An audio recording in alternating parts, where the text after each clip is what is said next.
Okay, we are live. Hello, everyone. Welcome to our fourth and last event inside the Planetary Frontlines series of conversations.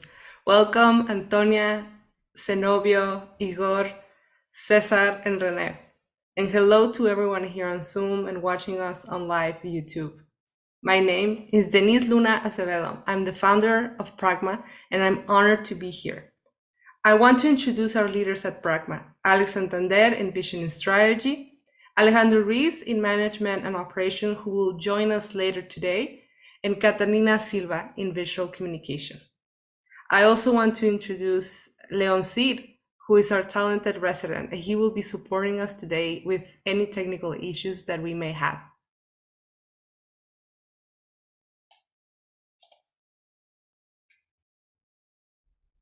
Pragma is a design platform of multidisciplinary practices that enables the transformation of the planetary through Latin American contexts. We thank the curator and architect Tom Kovac for inviting Pragma to be creative director at the 18th Venice Architecture Biennale, the CityX Venice Virtual Pavilion Knowledge Transfer. CityX is a virtual series of exhibitions, launches, talks, and events with some of the world's leading institutions, architects, artists, designers, and creative thinkers. CityX Venice and CityX Commons initiative continues the evolution of international collaborations, conversations, and events, bringing the world together.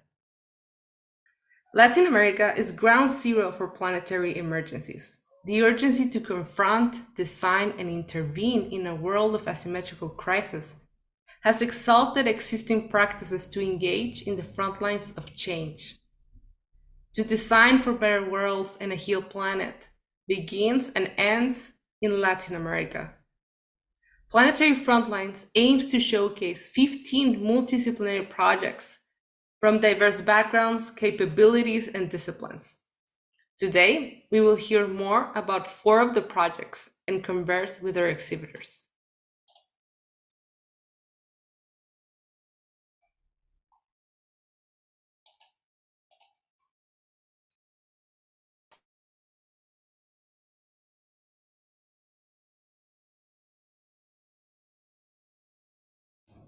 Alex, you're muted.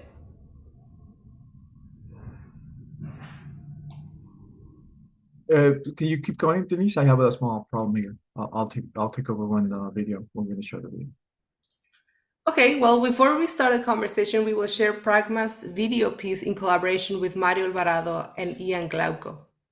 Mario Alvarado specializes in generative audiovisual projects. MDAP has toured internationally with recent presentations at MUTEC Mexico and Venice Pavilion 04 Beyond Code and Time, organized by Mediations Biennale.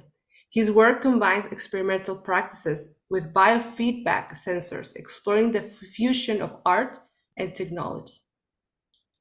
Mario collaborated as a creative developer engineer in our piece. Now, I want to introduce also Ian Glauco.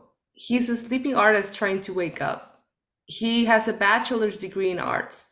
He specializes in video production and special effects.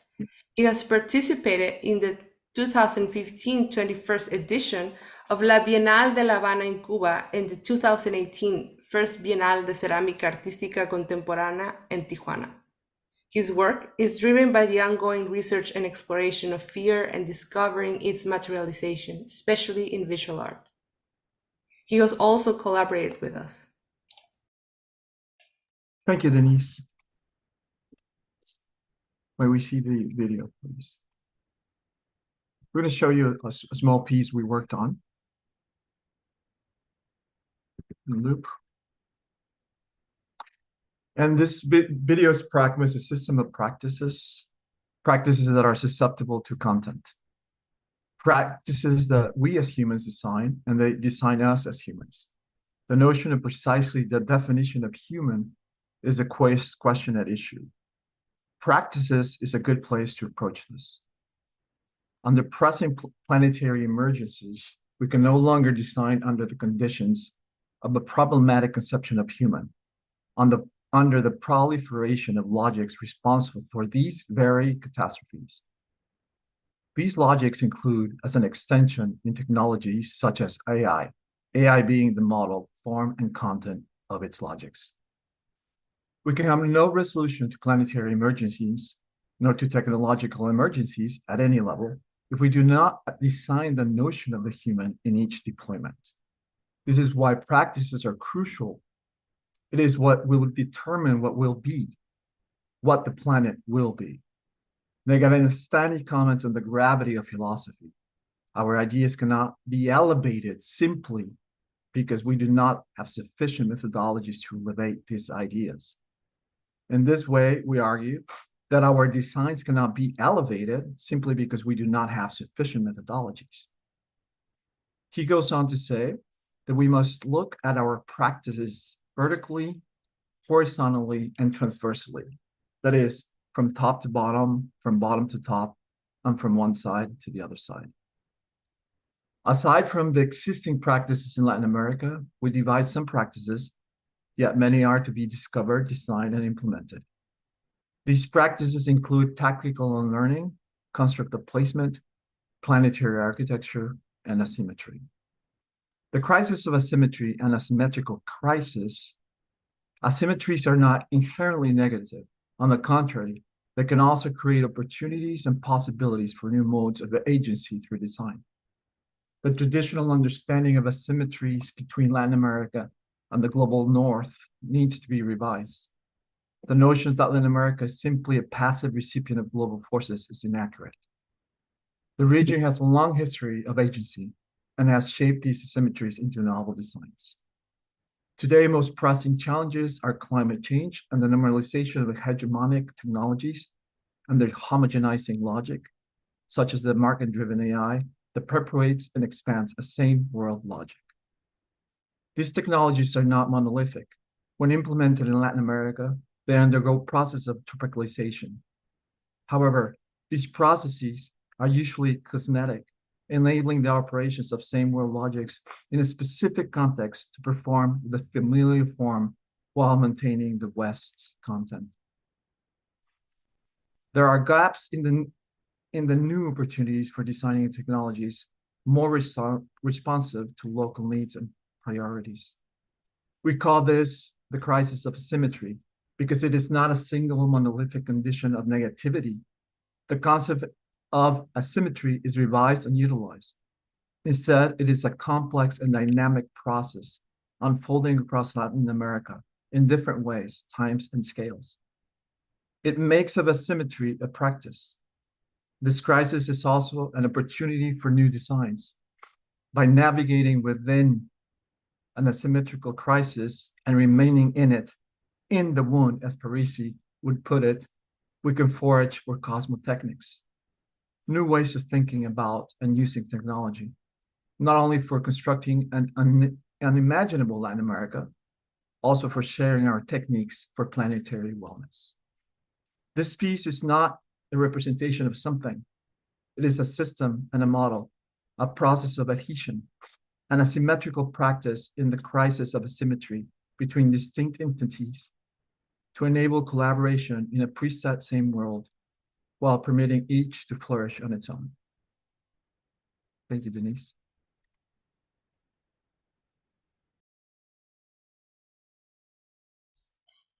Thank you, Alex. Now, let's start our conversation. I want to first introduce the project The Effects of Trees, Restoring the Landscapes of Brazil by Ecosia. Ecosia is an alternative search engine where users help reforestation efforts around the world, including Brazil, which is a project that we will see today. Ecosia uses 100% of its profits, 80% for restoration. On behalf of Ecosia, we welcome Antonia Butcher. Antonia is the Network and Impact Officer of Ecosia's tree planting team. She focuses on developing a deeper understanding of the socioeconomic and biodiversity impacts of Ecosia's tree planting projects. Prior to joining Ecosia, Antonia consulted on international projects as an urban development specialist with a focus on transportation and mobility, urban land use, infrastructure financing, flood management, infrastructure, and topics around access to the city. She was a researcher at the New Normal program at Strelka Institute for Media, Architecture, and Design in Moscow, and a contributor to the Latin America Bureau's project, Voices of Latin America. Welcome, Antonia. It's so nice to have you here. Welcome. Thank you so much, Denise, for this lovely introduction, and a big thank you to the entire team at Pragma for this truly unique opportunity to feature a project from Ecosia in your virtual pavilion. It's truly an honor. Most of all, it's really compelling and moving to see the story of Marcela shown to an audience where she normally wouldn't appear on. So a huge thank you for this opportunity. So as Denise mentioned, Ecosia is indeed, it's a search engine, an alternative to other search engines you may be more familiar with. So the whole idea behind Ecosia is that through your everyday searches, through something that most of you and all of us do on an everyday basis, we search the internet for information. By doing this on Ecosia, 100% of the profits that we make through this go to climate action. And we're able to work with projects such as the one where Marcela works here that we see in the story. So thanks to all our user searches, we have been able to finance over 100 projects all over the world in over 32 countries with more than 90 partners, and have planted about 185 million trees. 50 million of these trees are spread across different countries in Latin America, and about 40 million have been planted in Brazil alone, and predominantly in the Atlantic rainforest. So that's a huge proportion of our trees in Latin America to Brazil. But the reason for this is because the urgency is really big in Brazil. You have some of the most unique ecosystems. So you're probably very familiar with the Amazon rainforest. The Atlantic rainforest is potentially less talked about at a global scale, but it is really one of the richest ecosystems and a highly endangered one as well. Despite it being such an important biome for Brazil, Latin America, and the entire world, only if we're being optimistic, it is estimated that about 12% of it remains throughout fragments, pieces of the forest throughout Brazil. But some statistics also show that it's probably about less than that, maybe 7% of it remains. So some of the underlying causes of this is, first of all, urbanization trends really put a huge strain on our forests. As population increases, we need more space for people, they need places to live. And this poses a huge threat on a lot of our ecosystems. At the same time, commercialization commodities are some of the main factors of deforestation in Brazil. I think it's fair to say that a lot of the beef, a lot of the soy and timber that we consume here in Europe, where I am sitting, but also all over the world, does have a massive impact on the Atlantic rainforest. So the story here with Marcela is one that I find very compelling. This is a project that we work with our partner IP in Brazil. And this is a partner that is working in the Pontal do Paranapanema, which is in the western part of the state of Sao Paulo. I think this is a really beautiful project because the approach that they have taken is that they have identified the remnant patches of the Atlantic rainforest, put it on a map, and there you go, it just came up there. So this is what they call the dream map. So you see the remnant patches there, and they have created like a map that shows the dream of connecting all these pieces. So the way we're working with them is that we're planting trees in corridors that connect these remnant patches. So this is an effective approach to restoration because then it allows the connection of these remaining patches, which then means that animals can traverse through them, and animals also contribute to reforestation in a very important way. It also means that animals can have more space, and you have really, really important wildlife, the blonde capuchin, all kinds of animals that really depend on this ecosystem for their survival. A lot of endangered species as well. So I think I'm just very grateful that the story of Marcela is shown in this virtual pavilion, because I think it tells the human dimension of deforestation, but also the efforts in reforestation in an incredibly compelling way. Marcela herself was displaced as a child due to land grabbing, which is also something that happens quite commonly in Brazil, moved to the city, and then as an adult decided she wanted to go back. She ended up working with IPE she got trained to be a nursery manager, and now is responsible for producing millions of these seedlings that then go and be planted into the forest. So it's really a compelling story, I think, because I think that often when we look at planetary issues, we look at the climate crisis. If you're reading about deforestation, it always has this very top-down planetary approach. We're looking at things from, almost like you're looking at it from a satellite orbiting in space. But if you zoom in, the realities are very complex, and you have to look at the underlying factors that cause deforestation in the first place. So IPE's dream map is a beautiful approach to this, but we cannot forget that through these corridors that they have put in the map, there are humans, there are people who are on this land. And it's not an effective approach to simply displace them and say, sorry, you have to go elsewhere, we need this land, it needs to be turned back into a forest. This simply does not work. So this is the story that tells, you have to find win-win solutions, right? So in this case, and I really like how Marcela said it in a very blunt way in the video here, that yes, she loves the environment, but she also needed a job. So this was a convenient way for her to get involved in reforestation of her area. And the takeaway that I would like to, what I would like for you to have a takeaway from this is that often some of the major impediments to reforestation is poverty. It's people need their livelihoods fulfilled in order to also take part in this. It's often a luxury. It's often a luxury to be able to contribute towards climate action. So I think it's really important to find the right incentives that people can also earn a living, enhance their livelihoods while contributing to restoring the environment. So I'm going to leave it there. And thank you again for this opportunity to take part in this. And I really hope that you'll be inspired by the story of Marcela. Thank you, Antonia. We're going to have the discussion after we go through all the introductions of each project. Denise. Thank you, Antonia. Thank you so much for that. All right.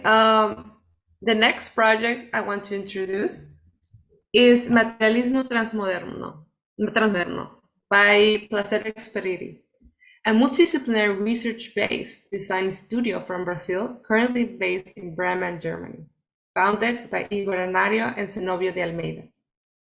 Ygor is an artist and curator from Natal, Brazil, with a licensure degree in visual arts from the Federal University of Rio Grande do Norte. Through his work, using various media, he approaches technology as something that permeates us and needs to be understood, criticized, shared, and redesigned. He is a researcher in the Art and Curatorial Practice program at the New Center for Research and Practice. He's a master's student in digital media at the Hochschule für Künste, Bremen. Participation in exhibitions include Arrancada 2022, Madrid Biennale, Madrid, Limítrophe 2021, Foreign Object and the Space Gallery, also vrtlcnd.com, online 2020, Sesc Avenida Paulista, Brazil, Confluencias 2020, and Museu Câmara Cascudo, Brazil, Bitácora 2018, Adbólide 1050, Brazil, Texobjeto 2017, Department of Arts, Federal University of Rio Grande do Norte, Brazil. Welcome, Ygor. And we also have Zenobio as part of Placet Experiri. Zenobio is a speculative designer and researcher from Natal, Brazil. With a bachelor's in design from the Federal University of Rio Grande do Norte and currently doing a master's degree in digital media at the Hochschule für Künste in Bremen, Germany. He's a researcher in the Post-Planetary Universal Design Program at the New Center for Research and Practice, with advisors by Reza Negarestani. He was a researcher in the cohort 2022 in the Terraforming Program at the Strelka Institute in Moscow, Russia. Exhibited together with Ygor Anario in the Arrancada exhibition at the Madrid Biennale in Madrid 2022 with the video essay Planetary Health Stack. He worked in residencies such as the Casa Escola, Casa de Povo, São Paulo, worked for designers in Madrid in the research process, did organizational work at the New Center, designed books such as Laurel's Phenomenon and Difference, Triple Ampersand, forthcoming, and Mohammed Salemi, Incredible Machines, also Triple Ampersand, forthcoming. He has been doing visual communications at the Bremen Institute for Logistics and Production. Welcome, Zenobio and Ygor. Welcome, Placet Experiri. Thank you so much for the invitation and the great opportunity to not just show our project, but also to talk with you, because I think these conversations have been very productive. Yes, so without further ado, I would like to start our project. We have prepared some kind of presentation, and the first point that we thought to bring here was as the title of the conversation holds, where and when is Latin America? So this question requires more than a skeptical answer. Such an answer would not be one that straightforwardly pins Latin America in the Earth's Western Hemisphere and within the New World.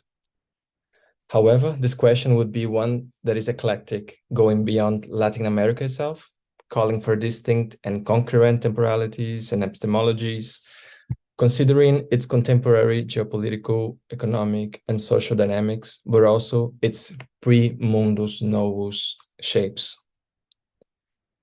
In the face of climatic planetary urgencies, we start Materialismo Transmoderno, which has close translation in English as Transmodern Materialism, by saying that it is important to embrace the notion that being truly planetary requires recognizing the cosmic contingencies that led to its formation and the multiplicities of relationships between it, the planet, and the rest of the universe, but also asking questions for awareness regarding their local and particular implications. Here, we refer to Latin America. To solve these planetary issues, we must draw inspiration from concepts such as diversity, abundance, exuberance, and mixture that are fundamental to Latin American experience. However, we are sticking here to a more meta level, of such concepts, and we are going to talk briefly about transmodernity, but also about the ideas of a topological account of the planet and also a telescopic view of it.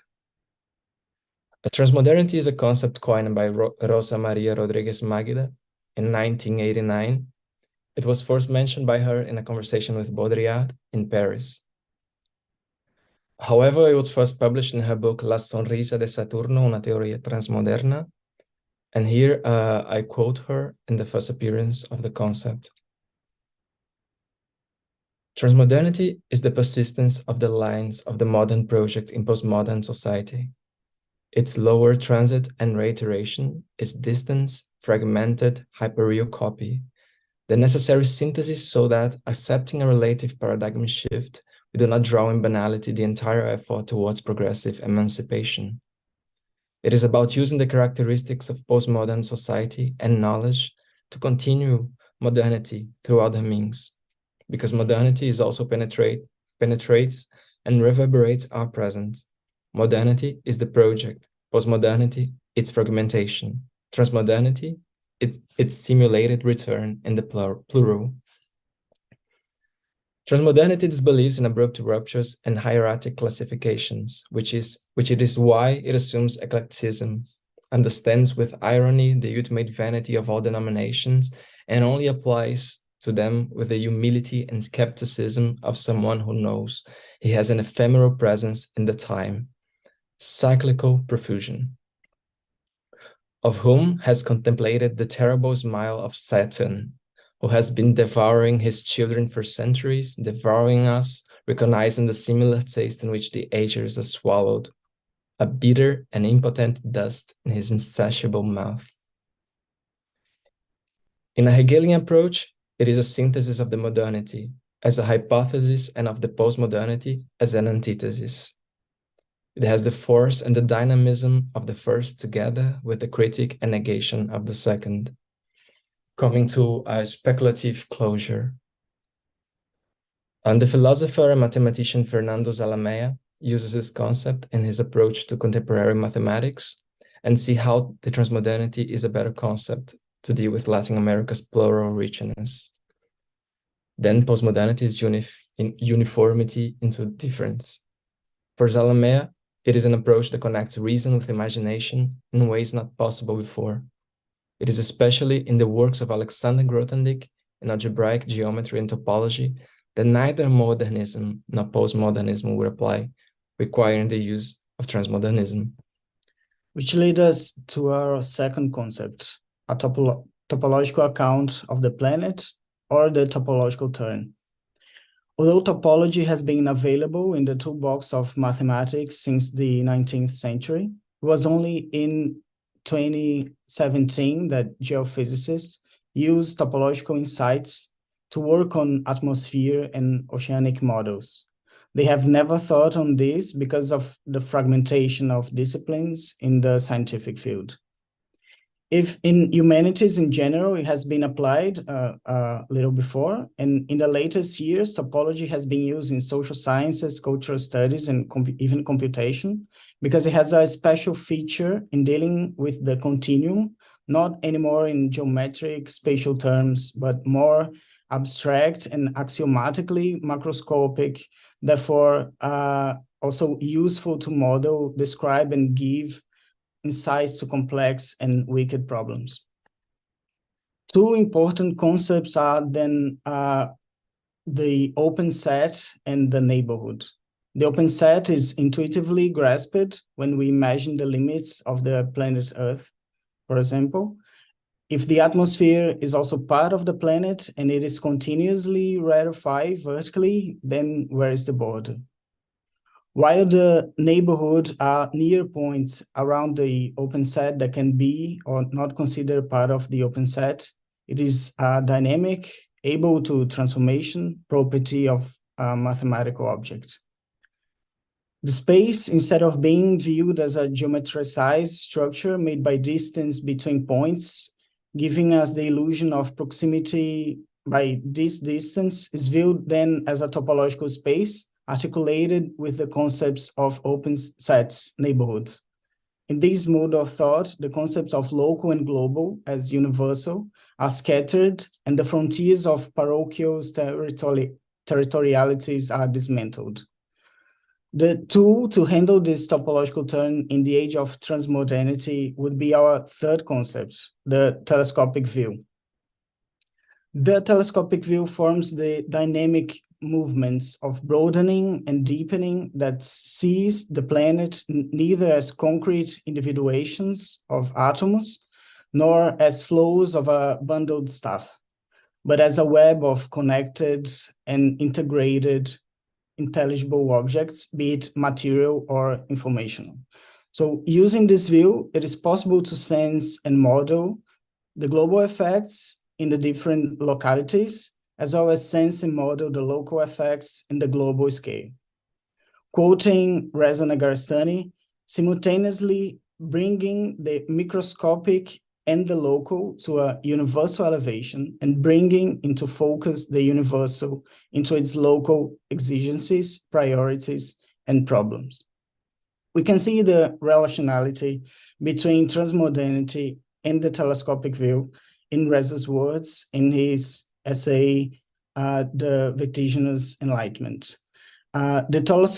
Quoting him, the telescopic view should be considered as a trans-regional and transmodal perspective capable of examining the full extent of the trans prefix, from the particulate to the galactic, to the stellar, to the chemical, to the planetary, to the biological, to the social domains. The telescopic view is in constant transit between various global-local agitations of the object and the subject, between nature and culture, difference and integrality, universality and regionality. Thank you. Thank you. Thank you for that wonderful essay, Denise. We will truly have so much to talk about between all the exhibitors. We'll continue. Thank you, Zenobio and Igor, for that amazing presentation. Thank you so much.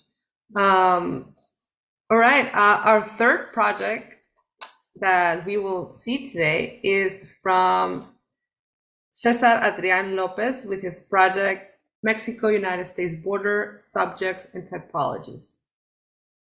Cesar is a first-generation Mexican-American design researcher and educator who draws from his experiences growing up in the Mexico-United States border region as critical knowledge to explore the entanglements between architecture, territory, and the politics that dictate them.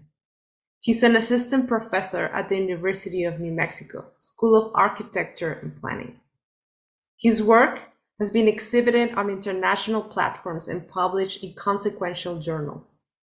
He's a recipient of the 2023-2024 Rome Prize in Architecture by the American Academy in Rome, where he will explore the parallels between the expansion of the Roman Empire and the evolution of the Mexico-United States border. Welcome, Cesar. It's an honor to have you here. The honor is entirely mine. Thank you so much for the invitation, and thank you all so much for such thought-provoking and amazing presentations thus far. And I'm excited to see the rest. So I'm going to hurry up and get through mine because I'm just excited to see everyone else's.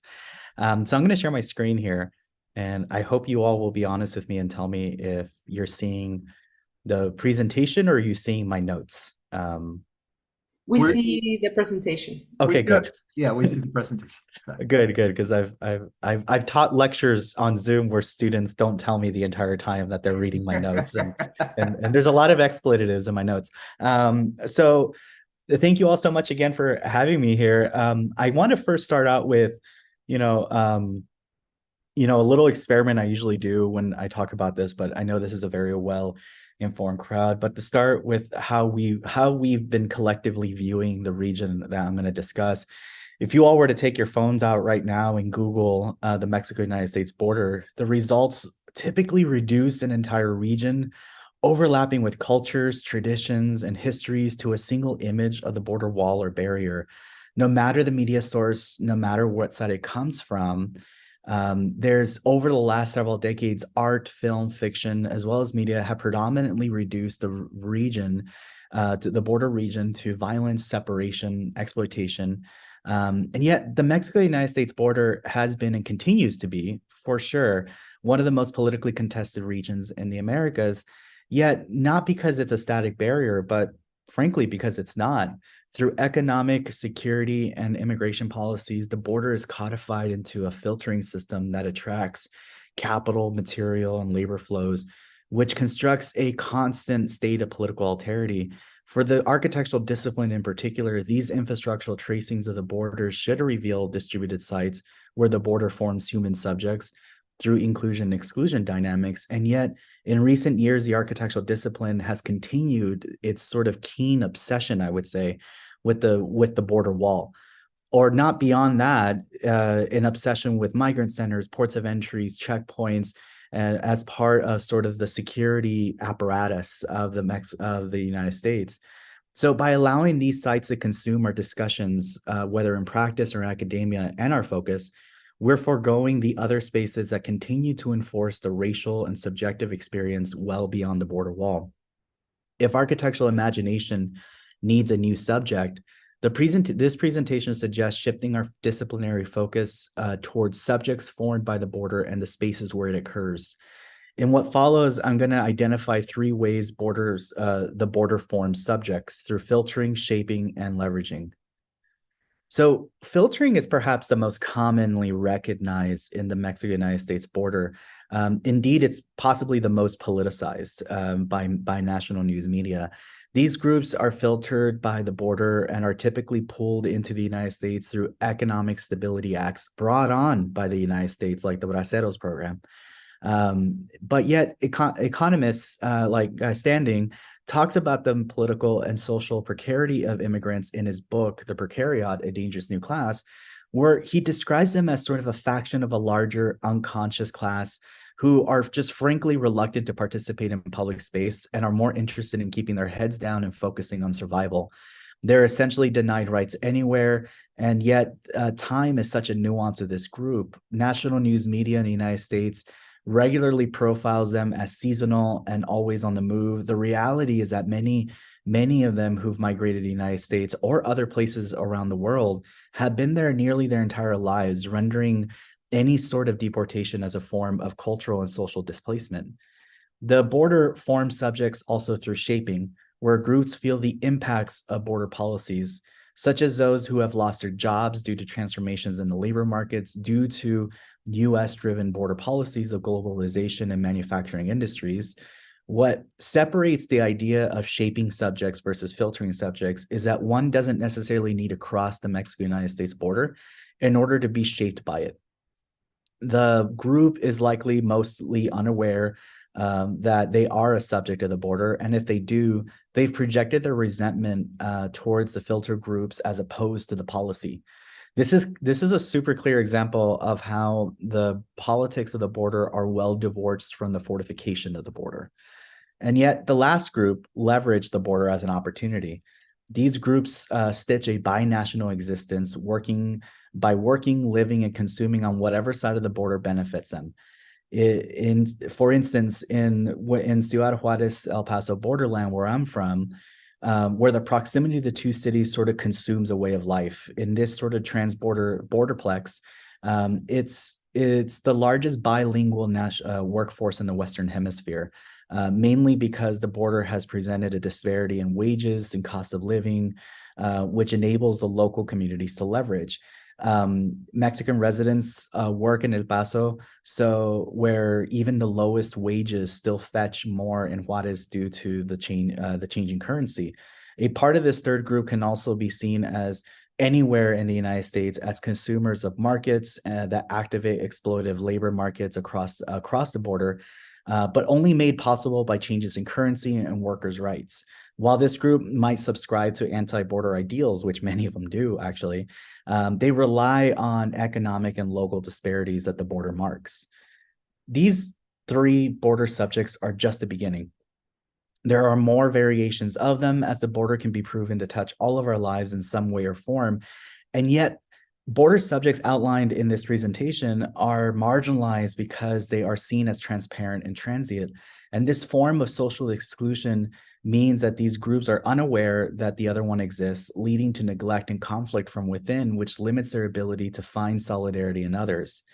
Our discipline has overlooked spaces that shape these identities because they are not inherently a design problem for architects to solve.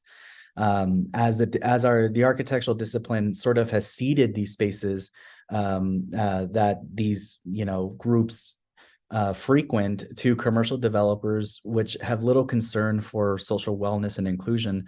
Therefore, it's very likely that these typologies could already be fixtures in cities, suburbs, and hinterlands, and yet they are inscribed with spatial protocols that establish border inclusion and exclusion as a way of life. In what follows are potential typologies and how they're represented as more open models to display the social devices that might be spatializing the border within. So the first is one that is the very first that I recognized, and it's signages. I grew up, or I didn't grow up, but I spent about 10 years in the San Francisco Bay Area. And it was there that I really started noticing the sort of the relationships between some streets that have a very high ethnic representation and identity versus others that don't. So signages choreograph public space with zones of inclusion and exclusion with the use of monolingual or bilingual language. For filtered border subjects, signages are markings that indicate where they are free to demonstrate their nationality and their identities, and where they have to assimilate. The constant filtering of identity only leads to further reluctance towards, again, the sense of publicness. Wired transfer stations are sites where the border is leveraged as a manipulator or currency. For filter subjects who maintain shared financial responsibilities with family in their countries of origin, the wire transfer station becomes a form of circumventing the border. Here, the border is spatialized as an interior where bulletproof glass, surveillance, and limited access simulate the border's subjectivity, because the wire transfer station is ultimately a space of constriction. The Departments of Motor Vehicle borrows its spatial optics from ports of entry, where visitors are contained and ordered through a routine business like applying for a driver's license or renewing identification. This is a space of extreme insecurity for mixed status groups and families, where they might feel limited by the protocol. The irony is that this is a space where border subjects can potentially see themselves the most in others, and yet the DMV, in the way it's constructed, does not affirm that type of collectivity to emerge. The Mercado grocery store is sort of an institutionalization of the border experience in the United States, where a grocery store where buildings often hold a catch-all for border subjects. These spaces are embedded with access to food, products from home, wire transfers to contact home, or other commercial products or services for those who are transient, such as pay-as-you-go phone companies, insurance and credit union banks that supply services for those without valid IDs. While these grocery stores serve as a glimpse of home, they're ultimately safe havens for this group. So to conclude, our disciplinary action and interest on the Mexico-United States border cannot continue to use the border as a metaphor for economic and social precarity, riddling its collateral groups, by instead focusing on the way the border forms subjects and the overlooked typologies where that occurs. We can reverse and redistribute power dynamics that these typologies hold from within. While there might be no way back from the robust security infrastructures of the border, they may still be a time to identify the latent interiors where the border publics can practice a new type of citizenry and construct a new border consciousness.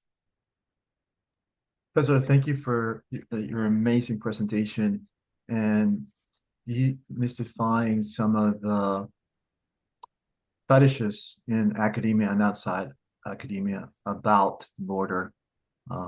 We'll surely have a lot to talk about after the presentation of Rene. Denise? Thank you.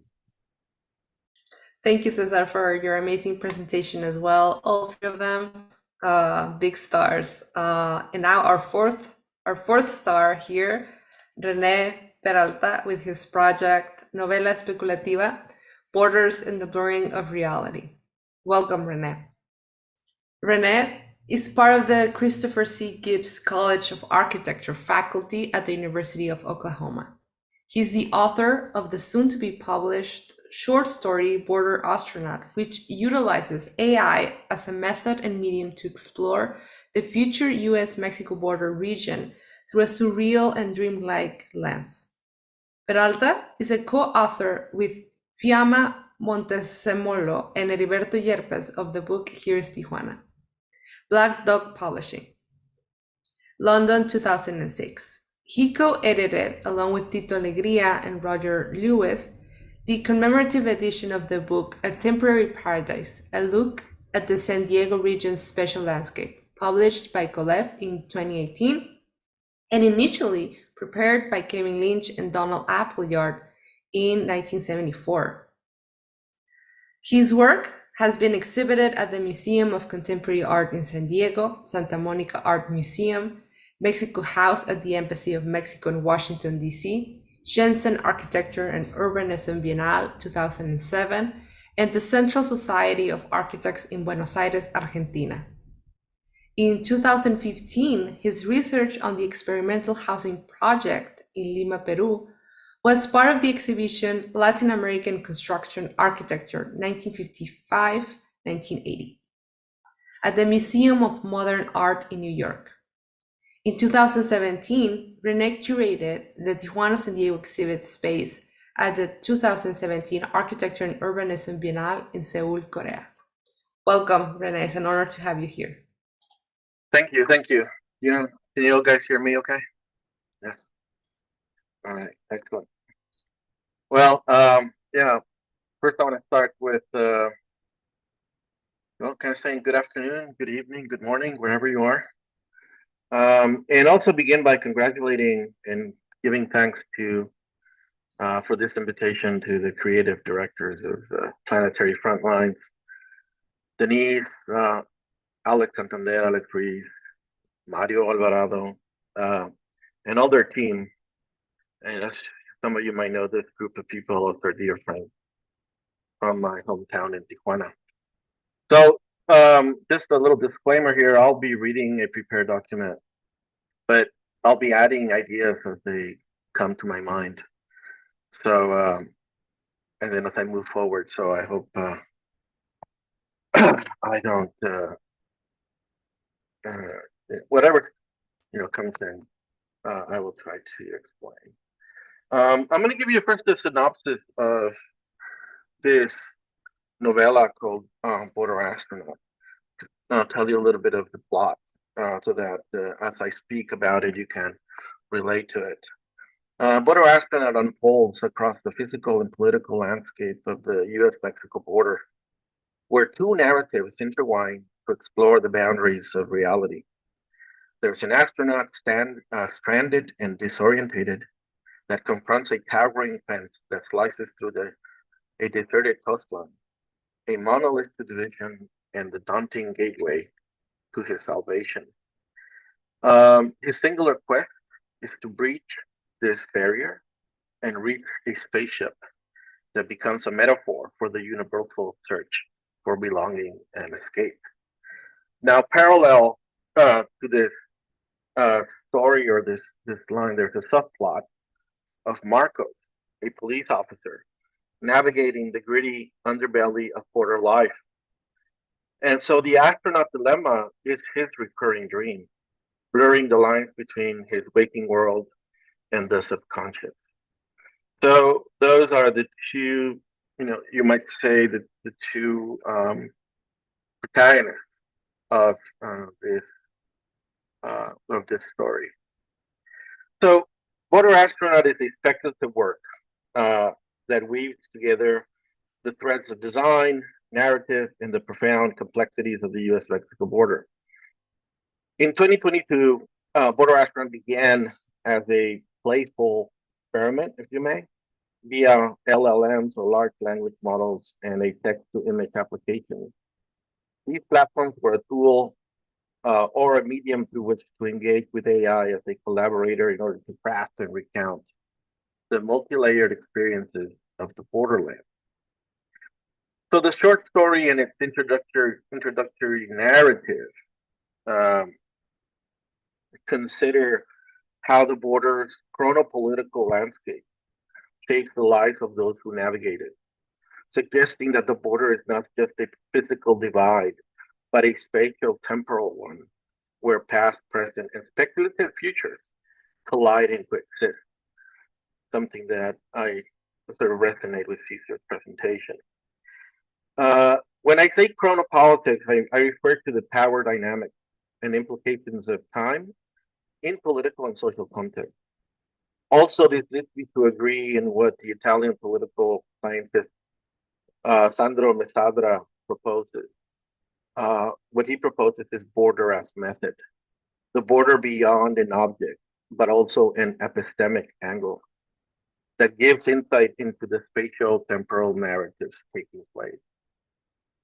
So within the theme and the context of this exhibition of Planetary Frontline, Border Astronaut emerges not merely as a speculative narrative, but as a critical intervention, I believe, into the architectural discourse. The narrative aligns with the focus on the urgency of designing interventions in a world facing multifaceted crises. It underscores the border as a site of both division and connection. So by situating the story within the charged atmosphere of the US-Mexico border, the work reflects on the asymmetrical crisis that defines our time, such as from migration to environmental degradation, and the role of architecture and infrastructure in both representing and addressing these issues. Border Astronaut attempts to consider how speculative design can envision alternate worlds. Now, as a research project, Border Astronaut was written in January 2022. This is when open source AI language models became available. It was written as an exchange of prompts and answers with software that utilize GPT 3.5 architecture. And in addition, the images in the short story that you're seeing right now were generated using discrete diffusion, an early text-to-image generator written in Python and running on Google Colab. The initial images, as you see, had a soft, hazy quality, as if they were product of an altered state of consciousness. I'm not going to mention any drugs here. The final image of the story, the final images that made the story portray a surreal aspect reminiscent of human dreams. The low resolution visual quality of the images, which is the only thing that in that time these models could do, somehow inspired a more profound creative synthesis of their content. There was an instance of a kind of subconscious mining created by the lack of graphic resolution, where I explored an image in greater depth to extract meaning or illusion of a dream-like scenario, in which it made it complicated to distinguish the figurative elements.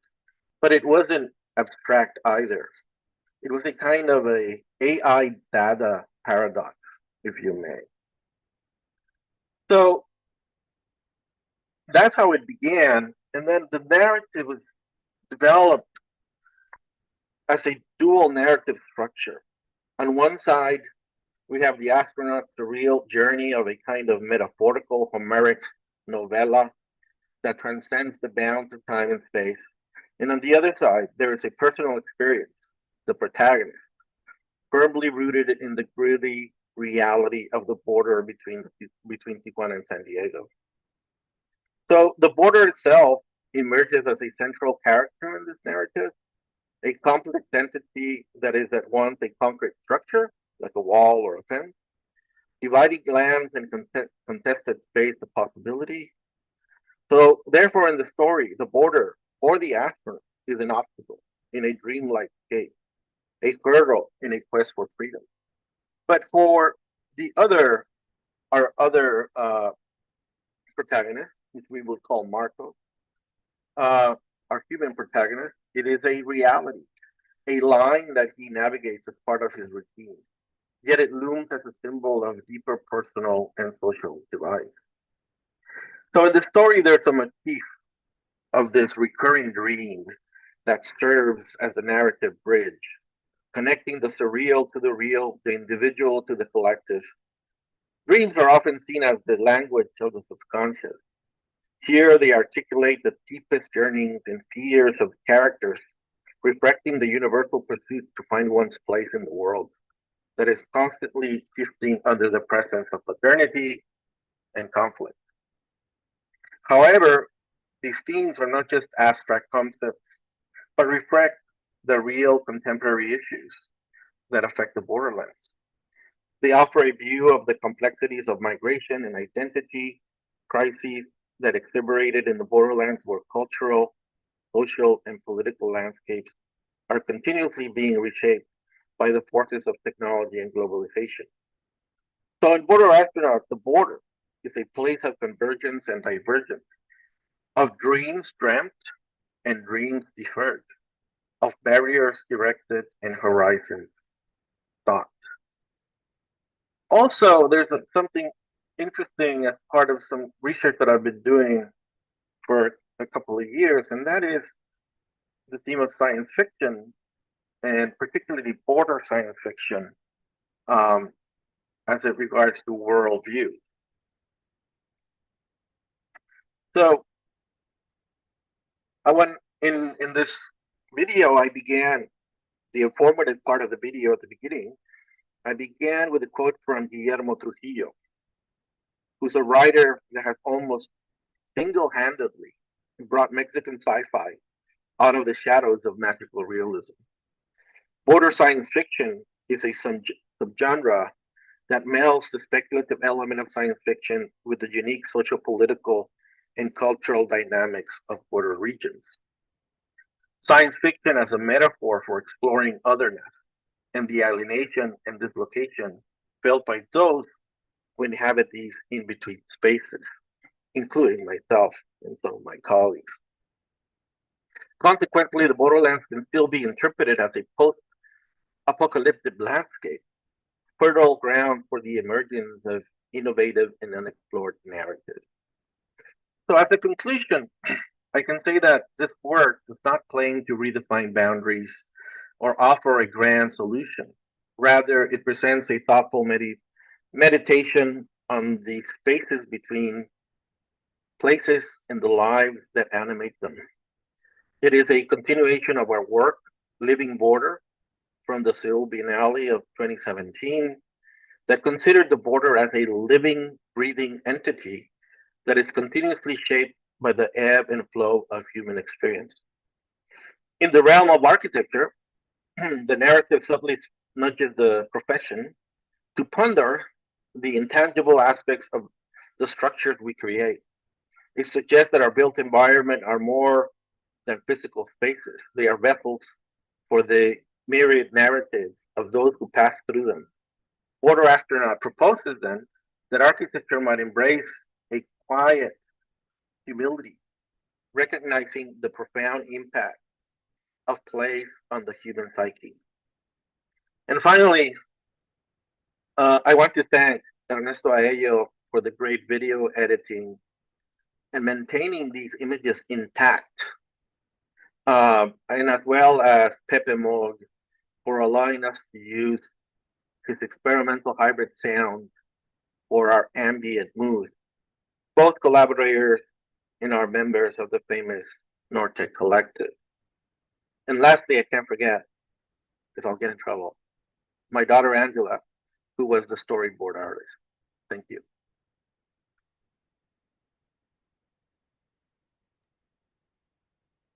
Thank you, Rene.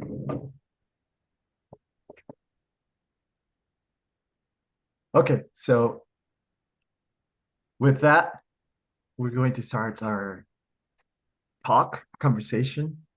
And so much to touch on. And so many ways to go with this conversation, and it's amazing. It's amazing the depth of each of these projects. But I think one common thread, one common intention of this is to actually start dismantling the idea of border as this formal thing that can actually be acted on, that can be intervened directly. So Rene was touching on border as method, and also a quiet humility. Cesar touched on ideas that the border is not at the border, it's also in other typologies throughout the global north.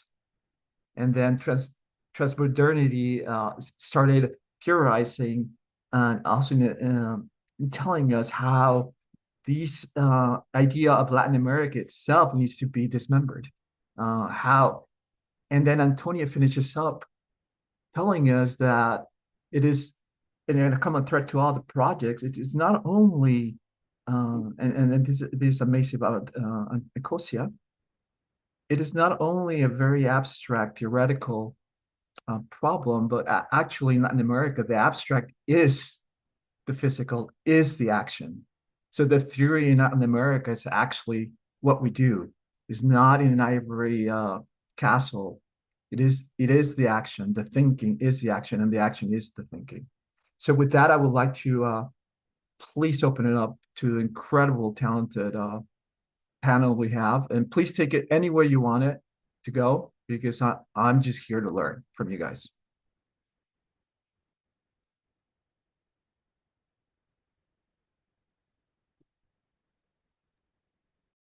No, I just want to point it out this, and also maybe this start of a conversation, but also a question to the, because when I was looking at the different borders that Cesar Lopez was showing, not just the wall, but also the motor vehicles department and then the supermarket and so on. Then I reminded that also this concept of open set and topology could be maybe used as a metaphor or as a tool, because then also as with the migrant experience that I'm having recently, I found this border, not just in the airport, which is already one border is not in is not a line between two states, but is a kind of a bubble inside already a state. But then you don't have just the airport, you have then this immigration office, then you have all those bureaucratic departments, then the border goes on and on. It doesn't end in one specifically geometrical or spatial point or surface. Then it also connects not just spatially, but then in other experience, also subjective experience and so on. So I would like to just point it out this, because I found very, very interesting how this border thought of. Yeah, you're absolutely right, and in many ways that's why the presentation and that particular component that talks about consciousness is also further developed in some further writings that I'm doing with my collaborator and colleague Herman Payares Sevicha, and we've been thinking a lot about what does consciousness mean when it comes to those experiencing borders, and how by beginning to move beyond this Alex put it really well, that this fetishizing of the wall, can we begin to recognize how our environments shape us? It kind of reminds me of Walter Benjamin's the art in the age of reproduction, when he talks about like architecture is like a mass form of media,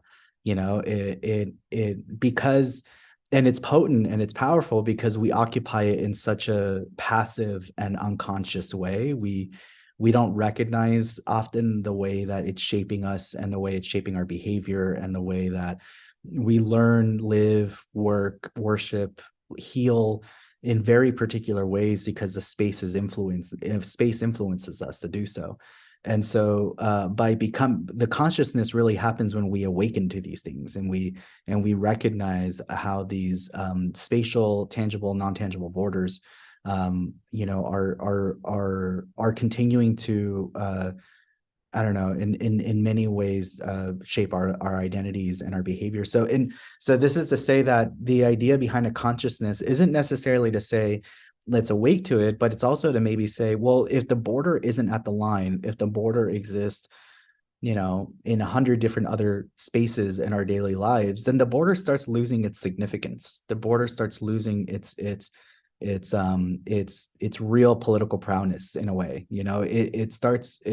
If you cross the border 20 times a day, then it really no longer affirms separation. It becomes benign, and that's ultimately the goal of our work. The goal of our work is not necessarily to say, no borders. I actually get very irritated when I hear scholars say like, oh, well, borderless, no borders. And it's like, well, that borders will always exist. They don't need a firm separation, but they will always exist. And so I think you're exactly right. They exist in airport. They exist in various different ways, and that's part of the end of the project. Really thinking about a consciousness of borders.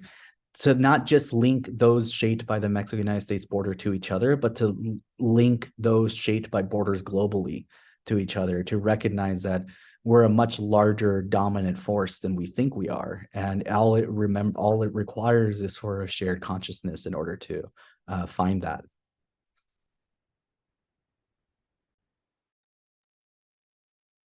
Yeah, I mean, I'll chime in into that. I think, I mean, I agree that there is, like, you know, Alex says, this fetishization of the border wall. I mean, for us that grew up in the border and have been there, it's really not a fetish. It's a reality. It does shape us. I remember growing up in Tijuana, and one of the things you do when you get up in the morning after having breakfast is you hear what's the border wait, right? It was just part of it every day. Like, how long is it going to take me to cross the border today? Either to go to school, to go to work. Is it going to take me 1 hour, 2 hours, 4 hours? So there is this kind of spatial temporal sort of, let's say, aspect of the border. And it's also, again, it's in our sort of part of our identity and our consciousness. And so I think that when I speak of chronopolitics, I speak of whose image of the border are we going to let sort of history unveil? Is it that border that we're talking about just the object? Is it about immigration and its inhumane policies? Or is it also the story of the border region and its sort of citizens who have somehow been able to create, in most cases, or at least in the Tijuana-San Diego border, a survival based on paradox, a survival based on difference, right? And I think that is, for me, kind of interesting in the sense that now it does create this into a kind of much more, takes it into the special realm. So, I agree with Cesar about this idea of no borders, because I don't like that idea in the sense that because then borders are only looked at in a negative way, and they do have a lot of issues, and we're seeing those today as we speak. But they're also a way where we can live together and maintain our differences without trying to flatten basically our region and creating this sort of kind of non-border utopia. So I don't know. I mean, that's kind of what I thought about what you were saying in your question. It's really interesting what's developing here. It's in fact the very idea of the border of being a potential or a possibility kind of, I can hear the cringes of some people, not here, but some people of saying, how can that be a possibility? And it does take a certain amount of experience, and I mean experience. I don't mean it in a phenomenological way. I mean in living the border, like you were talking about. The border is the airport. Latin Americans, when they go to these bubbles, the borders are there. There is an incredible state of anxiousness, even if you have everything legal, right? These typologies embrace that state. And one of these typologies, I think, can also be abstract. They can be dissolved into forces that have been in Latin America. And I think this is where Ecosia and Antonia would come in as this dissolved border that actually is maybe more stringent than the physical border. And that is what Ecosia is talking about the states of without going into the victimhood. But I would like to talk more about what you said. That was amazing, that last comment, that she does love the environment, but she needs a job. I think that's incredible. Antonia, please. Yeah, thank you very much for that, Alex. And also thank you to the rest of you for really compelling presentations and discussion. It's really an honor to be here. So to your point, Alex, I think that I think that's one of the things that I've noticed the most in doing my field work when I'm visiting these projects, our tree planting projects in Latin America. Very similar to what I've seen in East Africa, and my experience there is that, like when we're sitting in Europe, and I think most of the Ecosia users, it's really a luxury to be able to care about the environment in many ways, right? Like to make actions that can have a positive contribution to the climate. And for example, in my experience, when I'm talking to the farmers whose trees are planted on their land, it's like, it's they're not necessarily thinking about the environment. They may be telling you that because you're funding their project, but you have to dig a little bit deeper and really understand what's beyond that. And at the same time, I think it's very unfair to make them responsible for solving this issue. So we say, okay, you are on this biodiversity hotspot in this corridor on this particular place in the world. And I mean, there's already so many complex underlying factors that have led the degradation of the ecosystem. So I think it's much more interesting to really play with the types of incentives.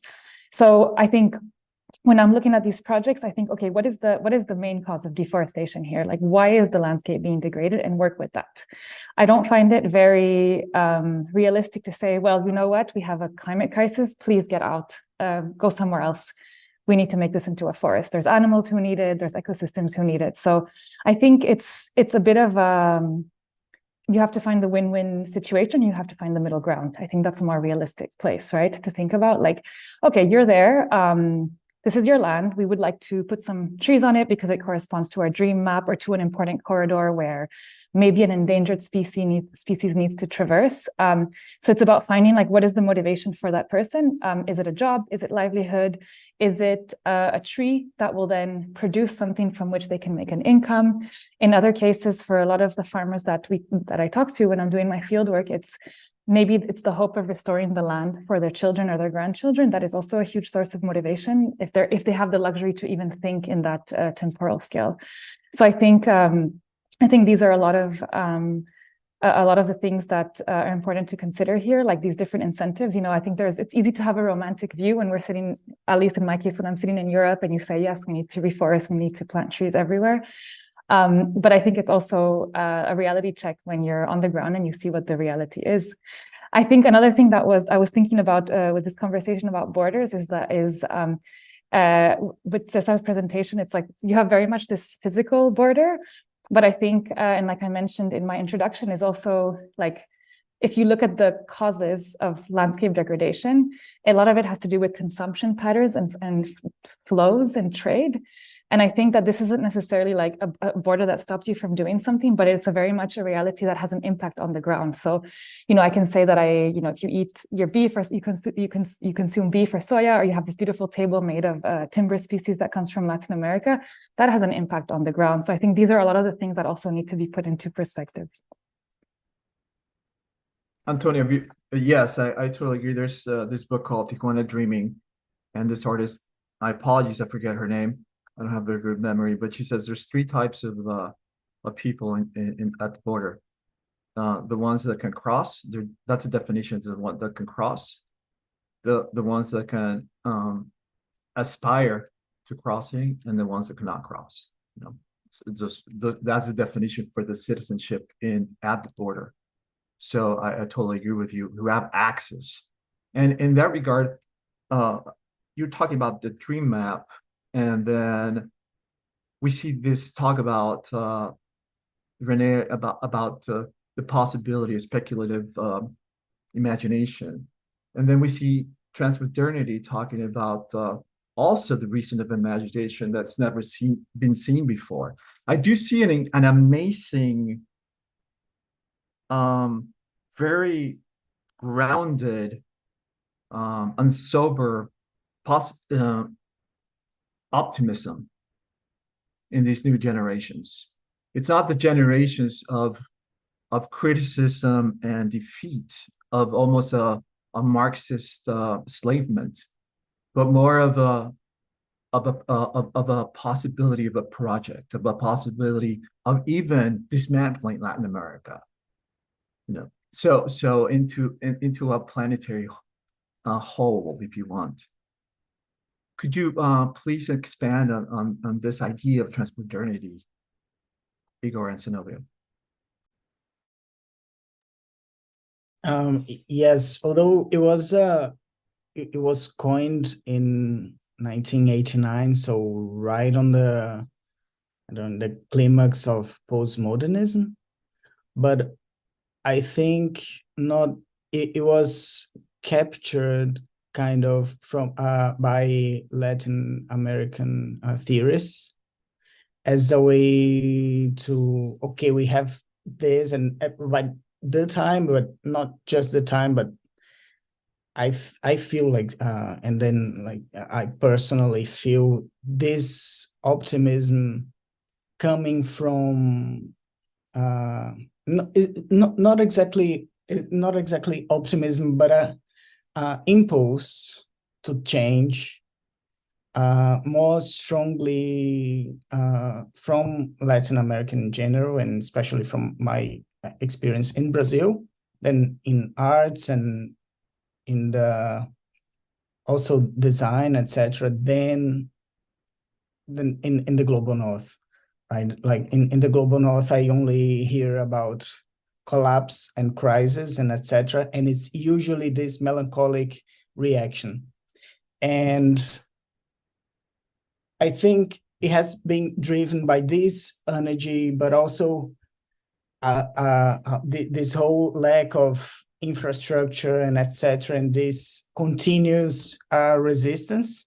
But we can see this, like, for example, even in the, like, Lula's the president of Brazil going to the United Nations and proposing this, not just in the Russian-Ukrainian war, but also this current war.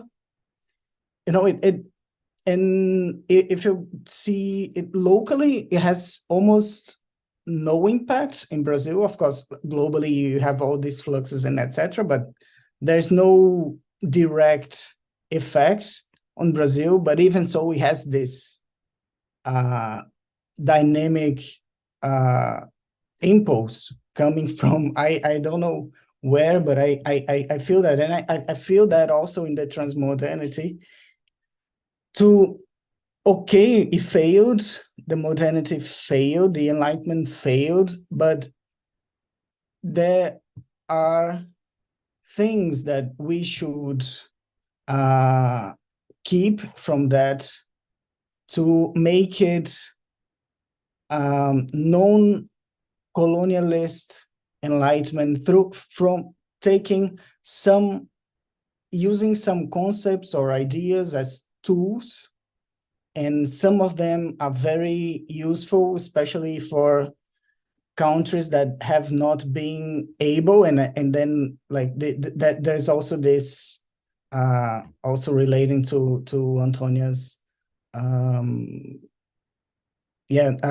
talk about this, because there are some scholars, that one specifically, but I'm not going to mention, like from France, that says that the responsibility of the climate change in the planet is from Brazil, and then it's this French landowner saying this to a country that has been suffering a lot from climate change and etc.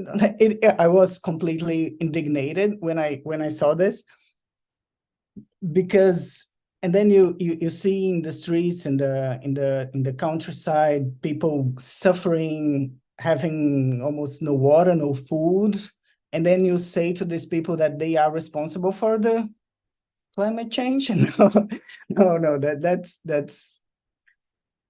and that's of course, like the Amazon and etc. Yeah, you have to protect. Of course, you have to protect, but it's not. It's that there are also people living there, people that also not recognized by the Brazilian state, indigenous people, and so that there's a lot of confluences and struggling, that I feel that some ideas from this can be even through speculative design, this change impulse that in the modernity existed, that we can use it knowing that this change has to be entangled with a critique, with also not this utopian imperialistic modernity, but another one. I like how you put it, of dynamic. I think I would choose that word instead of being sort of optimistic. I really like that, the dynamic. I think that would describe more. Cesar, and in this dynamics of and you talk about codified into a filtering system. And exploring a little bit with you guys and thinking also the speculation. And when and where Latin America, of course, materializes or manifests. Please let me know if this goes with your research, but is there a code that we can actually start, let's say, designing in order to navigate or to let these things, this when and wheres occur? I think that's an interesting question.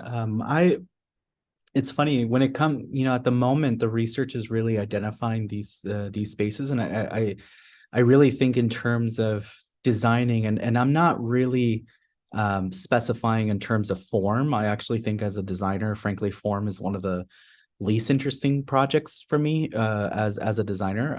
It's really more about a distribution of power. So to describe it very vaguely, I think each one of those typologies that I presented have the potentially to be restructured, reorganized, reconfigured in such a way that doesn't disperse and diffuse publics, in particular these border subjects and publics, but instead find ways for them to intersect. The main reason why is in order to obtain any kind of liberation, one really has to find solidarity first in others, to see themselves in others and find those common grounds in order to really truly build beyond that. So I think in many ways, in terms of kind of reversing those kind of codified ways of dispersing us and debilitating us, it's really much more finding ways that those spaces could include, congregation, can include,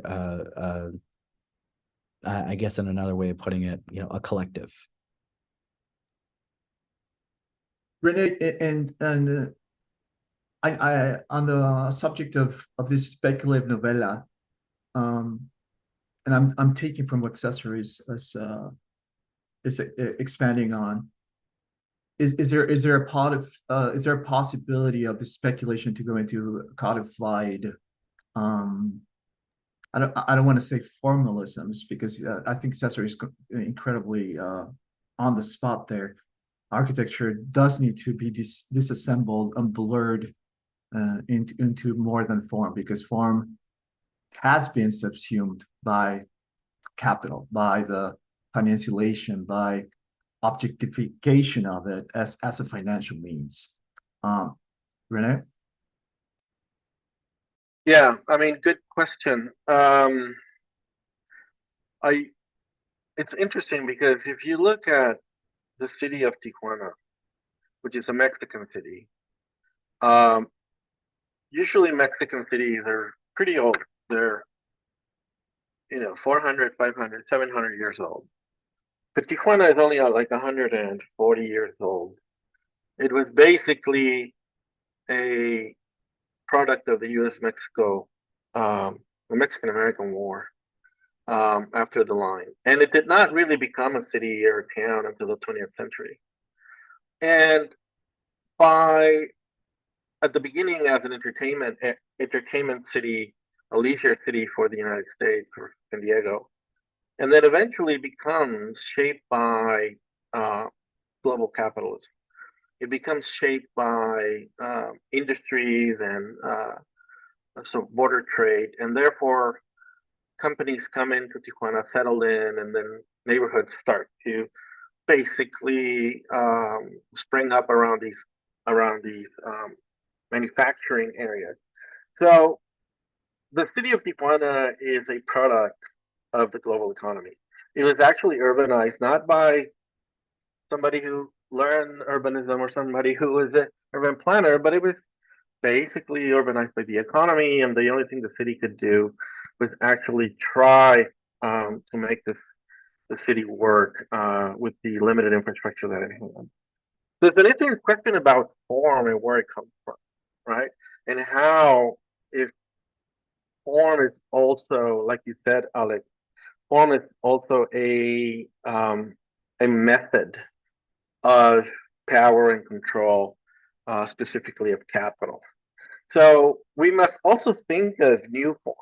I think we cannot just say we're not just going to think about the programmatics of it, but we also must think about new forms of maybe creating other types of spatial arrangements or other forms that are might end up being more transgressive to these forms of global capital. And that's how I see it. And I think there's a possibility still for Incredible what you touch on, because you access us to a philosopher to a call to fragment technology. And if we really think about it, the object, the form, as an image, as a form, as something that is materializes into something, into a building, which that building not necessarily is architecture, as Eisman long ago taught us. This is actually technology that is materialized. So this is also what Cesar is touching on, not exactly as that, but he is touching on these typologies as technologies. And then if we go back to Fariki and then we start talking about operational images, right? These are operational architectures. These are forms of control. And these borders are not simply a garden or a park or a monument or something to intervene at the border, which may actually fetishize and make the problem a little bit more invisible than it really is. So with that, I would like to, each of you, with Antonia, please, to have any closing remarks. We can keep discussing for a couple of minutes more, but we can wrap it up for like closing into 20 minutes. Yeah, thank you. Thank you very much, Alex. And thank you everyone for your very insightful, interesting comments. I'm sure we can spend many more hours talking to each other.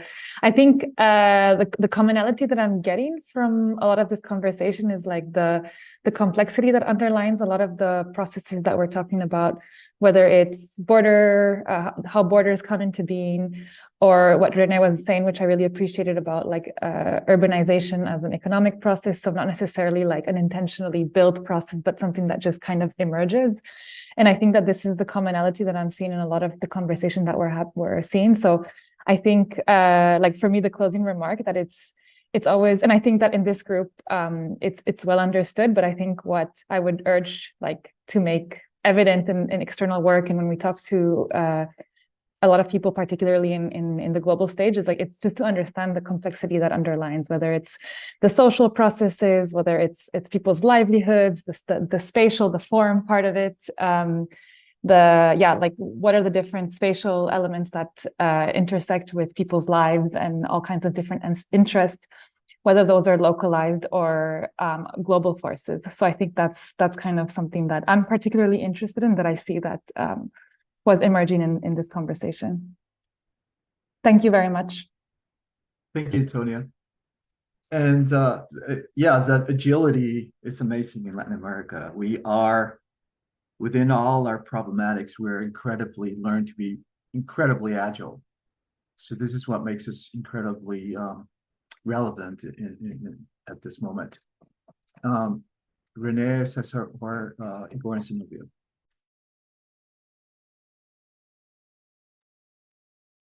Yeah, I think at the end, with what I was trying to present is that in the realm of architecture, at least that's my responsibility since I teach in an architecture school. And kind of, it's interesting because I was taught in the 90s and it's kind of this very disciplinary way of looking at architecture in relationship to form, and form as a process that is autonomous to anything. That is autonomous in a way, and it took me a while to move away from that. But I think is that at the end, it's I'm trying to say is that our profession needs to ponder these intangible aspects of the structures we create, right? And so that our built environments are more than just physical spaces, but they're also narratives of the people who live there and who flow through them, like at the border, right? So I think architecture should embrace kind of those narratives in any way or form. I know you're talking as an architect. Thank you, Rene. But Zenobio and Ygor, I do think this is a multidisciplinary project. It's a task, a huge task with a lot of questions yet to be devised. It does bring the what is also an occurring theme, the starting of dismantling of the canonical architecture as we know it, right? But that might be another talk. So Ygor and Zenobio. I think something, a word that was well remarked here was like border. And for me, like I am somehow the opposite. For me, like I'm not like some kind of optimistic in relation to say like no borders at all. But for me, like coming from the arts and like having studied a bit of painting and drawing, for me the border was always something really harsh, really hard. Like when you have some two things with the border, and then when they come together, they break because they have borders. They don't like, even though this word intersecting, it somehow sounds like a knife sharpening through something. Like it's not like something that could be like, to use a very hyped word, it's not like an interfacing action. It's not something that goes and blurs like the borders, like exactly like there's no displaying in between things. So for me, there's of course there is like moments when borders or the creation, the demarcation, the limitation are necessary, and I can think this about like you could say like identity politics. Like you have to demarcate identities in order to provide policies and a real how can I say, active way to deal with like identities that are being or overlooked, no, or not overlooked, the opposite, like are not being looked at all. So you have to demarcate in order to provide. But exactly this demarcation in order to provide does only has to be done because there is exactly this movement of heating the oppressed. And I feel like this is a way, but the border is always some kind of not how can I say, is only temporary. So that's why I think and also like goes to with this idea of dynamism, because for me like you can say like it's not like a kind of, it's not that all cultures will intermingle and turn into just one, but like I think that was one rich part that I mean is here in Germany, that we have a lot in Brazil, is exactly this mixture that happens a lot. And I'm not saying like this happy idea that has in Brazil that is about miscegenation and they're like this oh, everyone is mixing together, so there's no racism or anything like that.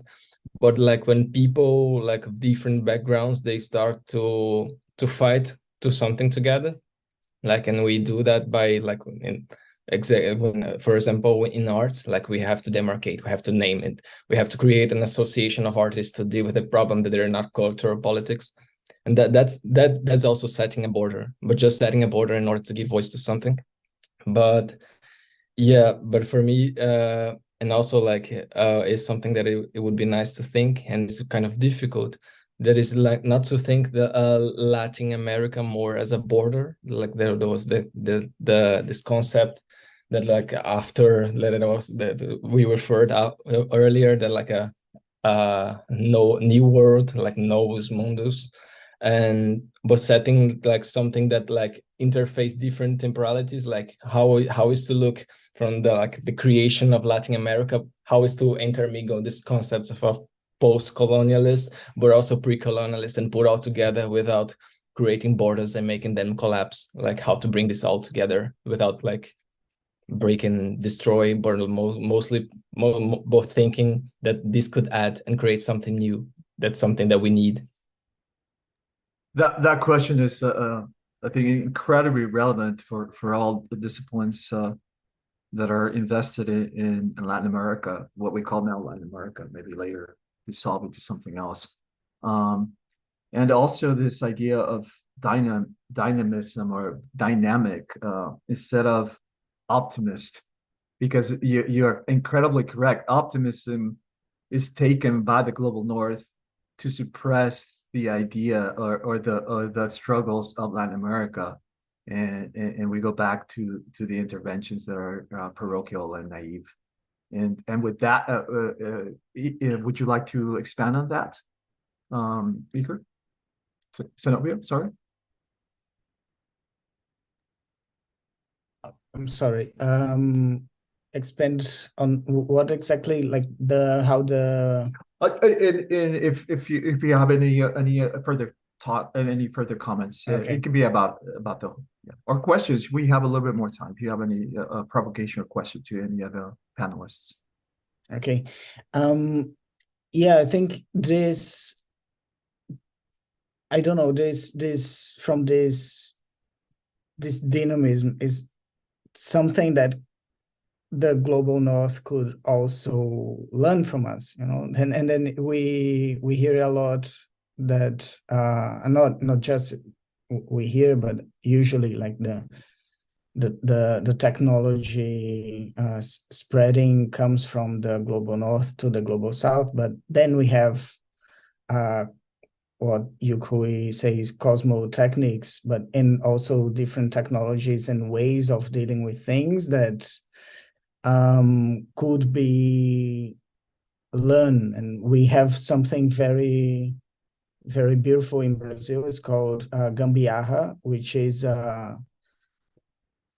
it's really difficult to explain, but it's when something doesn't work, and usually doesn't work in your house, or you have I don't know, a technical device that it doesn't work, then you make it a kind of do-it-yourself fix, but do-it-yourself is a little bit fancy, and then you have these very different ugly things also in the city that people like connects, you know, the electricity, you know, the power energy with the street and etc., and then it creates a lot of ugly things, but then it works.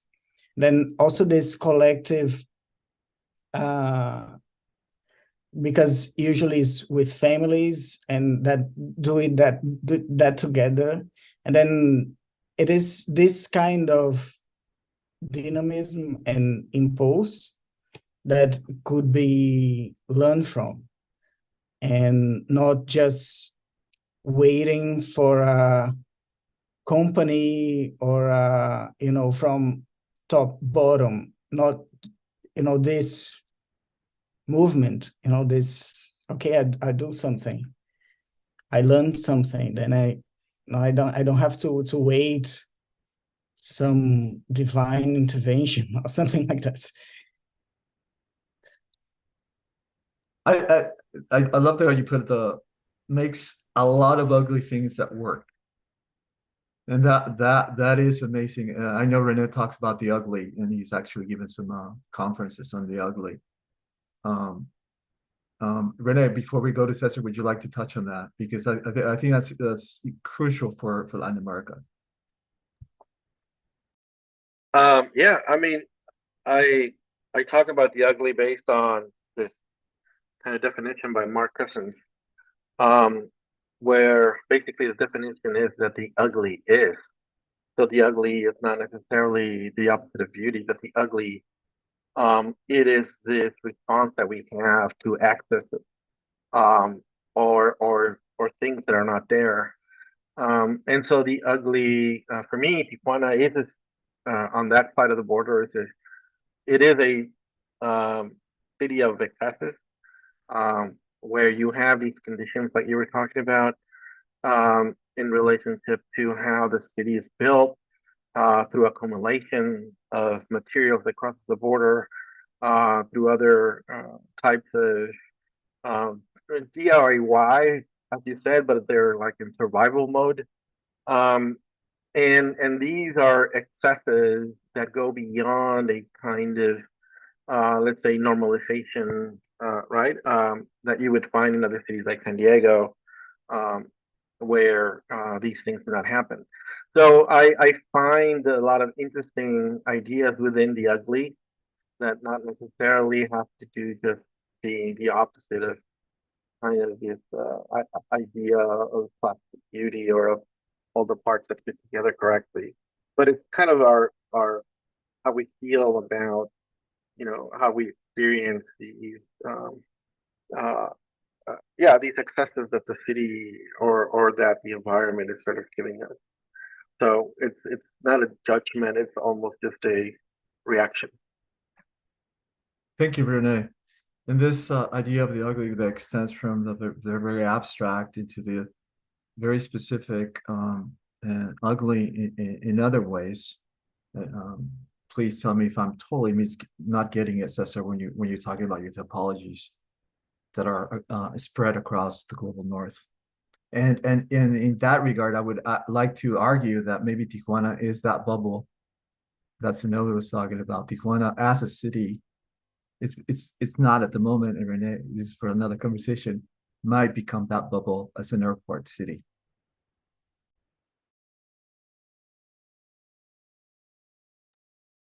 Please, Yeah, Cesar.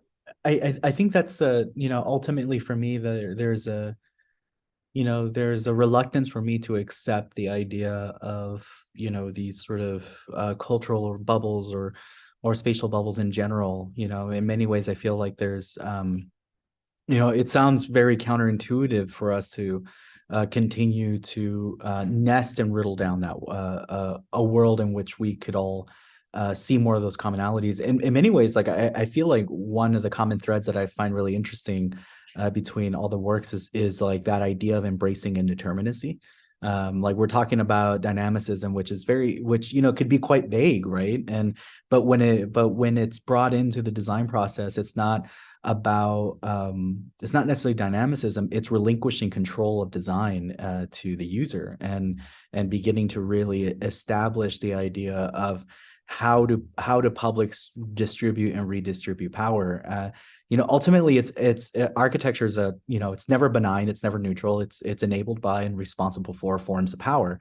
And so but the only way to really interact or counteract that is really beginning to set up a practice and a discipline that doesn't see design as control, but sees design as relinquishing control. And so I think in many ways, it should make us very conscientious and careful of the tools that we use as designers. And ultimately, again, like redlining was a technical tool, right? And Party was a technical tool as well, right?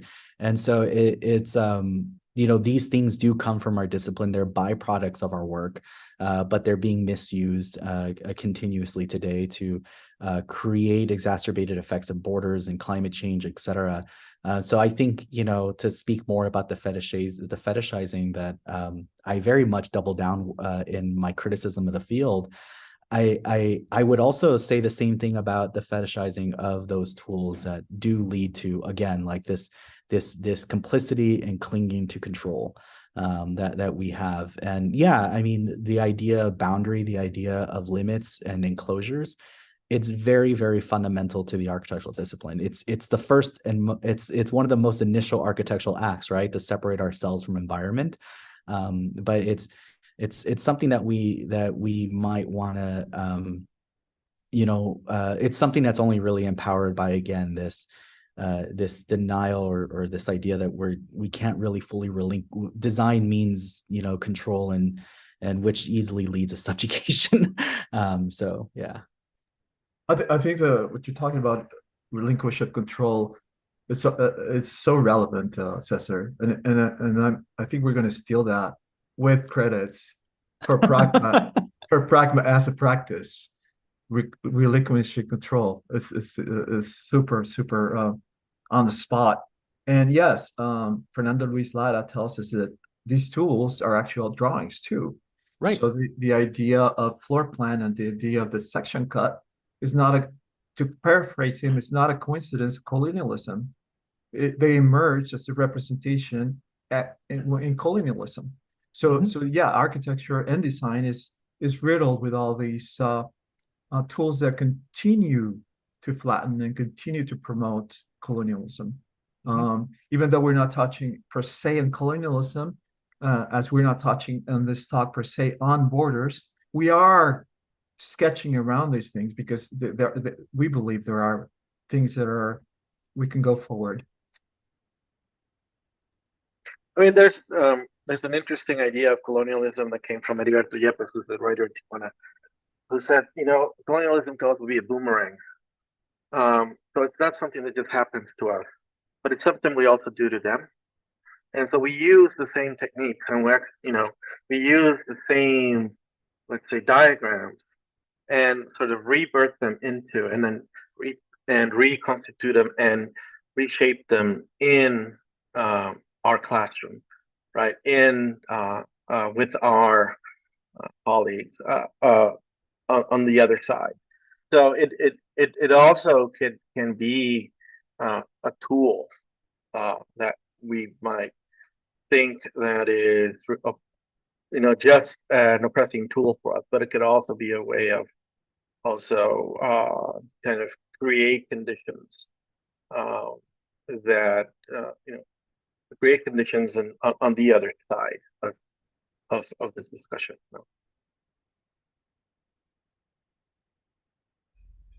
Wow, thank you, everyone. I'm just sitting here listening to all of you and reflecting on everything that you just said, and I would like to take a moment to see if anyone has some questions. I know Mario asked the question, but Antonia, she was very quick and agile, and she already answered. But if anyone else has any questions, Mario, do you have any other questions? Maybe no. Okay, someone else.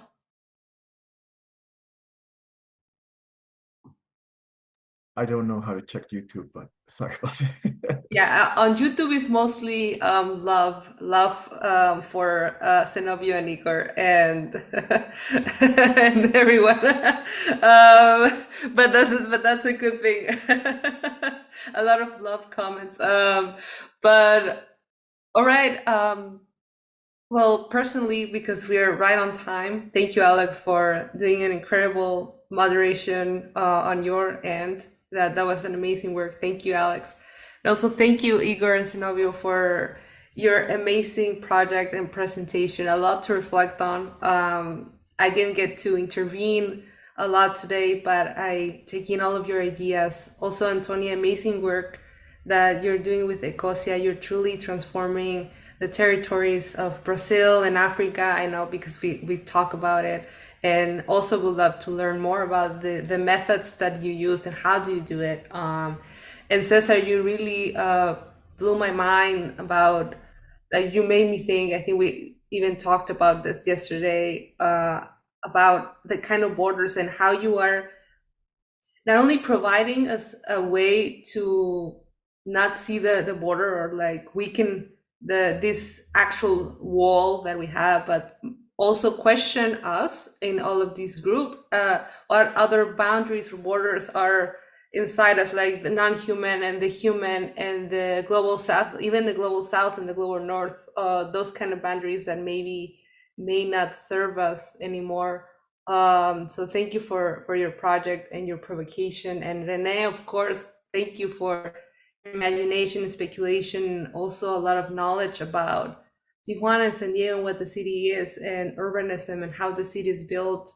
And so we can learn how to really engage the crudeness and the ugliness and the what is there. And then how can we combine both what is and fiction, the speculative design, and how can we, that there's a boundary there as well. How can both of them coexist at the same time and even maybe engage in that? So yeah, I'm just summarizing what I take from all of you, and I'm very happy that this conversation happened, and I hope you guys can connect with each other in the future as well. And as our last conversation, I just want to thank not only you, but everyone who had a part in these conversations, everyone like Leon. Thank you, Leon, for being there always in the background, supporting us and on social media. Thank you so much, Leon. And thank you, Mario, also because you're always here with us and you're the creative developer, as long with Ian, for the video. And of course, Alex, with your amazing mind and ideas as well. Alex Ruiz, who could not be here with us, but he is also in the background, always working. And Catalina Silva, who just left, actually, she just said interesting talks. And she's in charge of the whole visual communication of Pragma, social media, everything that you see. She's also behind that. So I want to take a moment to thank everyone in the team for making this possible. And yeah, it is an honor. It was an honor. These years of conversations left us with a lot to think about. And one of the things that I can find as a common thread between the four conversations is this sense of collectiveness that we're building together around Latin America, not necessarily Latin America as a geopolitical border, which you all unpack very well today, but more like what kind of collectiveness are we, maybe we won't call it Latin America like you mentioned, Alex, but what kind of collectiveness are we building here inside this Planetary Frontlines pavilion and inside CityX? It's an honor. It was an honor to organize this, and thank you so much for everyone who watched on Zoom or watch us on live. And this conversation will be uploaded to the pavilion as well. Before you close, sorry to interrupt you. I just want to acknowledge your amazing leadership. I know we're closing down the series. Denise, without you, this would not be possible. You started all this. I'm about to tear up. You getting people from all over Latin America, from all disciplines together. And I thank you so much for your amazing intelligence, your amazing drive, your amazing energy. You give credit and you don't take credit. Thank you. Well, thank you. I want to say to you guys from Pragma, I mean, you're a testament from what I've been saying, that you are from the border, you are from Tijuana, and I have to root for my team. I'm sorry, but you are from that. You come up from this, landscape that usually has this imagined, sort of vision of just being a space of conflict and etc. But you are showing that it's not, that there are things bubbling up there that are about thinking and about thinking of new ways of being in the world. So, it just proves, I think, that there is also a future coming out of these border areas. So, thank you. Thank you so much, Rene, for your generous comment, and thank you so much, Alex, for also your super generous comment. Well, this is the end. Thank you, everyone. Thank you, Antonia, again, Zenobio and Igor and Rene and Cesar. Thank you so much for being here. We will talk soon. This is not the end. This is the beginning. Thank you. Thank you so much. Take Bye, care, everyone. everyone. Ciao.